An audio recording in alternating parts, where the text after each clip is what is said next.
প্ৰথমতে বোৰ্ডখান মুছি লওঁ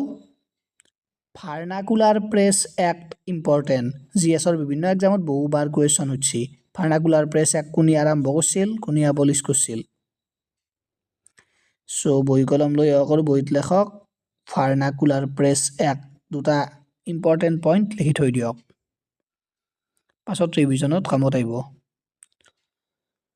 সো কোনে আৰম্ভ কৰিছিল কোনে শেষ কৰিছিল মানে কোনে এবলিছ কৰিছিল ওকে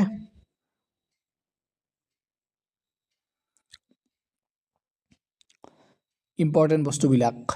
সো মনত ৰাখিব লৰ্ড লিটনে আৰম্ভ কৰিছিল আৰু লৰ্ড ৰিপনে এবলিছ কৰিছিল ভাৰ্নাকুলাৰ প্ৰেছ এক্ট ষ্টাৰ্ট কোনে কৰিছিল লিটনে আৰু এবলিছ কোনে কৰিছিল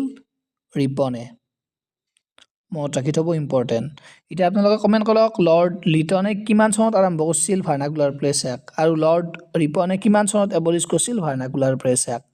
কমেণ্ট কৰক আৰু ধুনীয়াকৈ নোট কৰি লিখি থৈ দিয়ক ইম্পৰ্টেণ্ট শ্বৰ্ট নোট কৰি লিখি থৈ দিয়ক পাছত ৰিভিজনত কামত আহিব জিএছত বহুবাৰ সুধিছি এপিএছচিটো সুধিব পাৰে বা অসমৰ বিভিন্ন এক্সামত সুধিব পাৰে পইণ্ট দুটা মনত ৰাখিব আৰু ধুনীয়াকৈ বহিত লিখি থৈ দিয়ক অ'কে বঢ়িয়া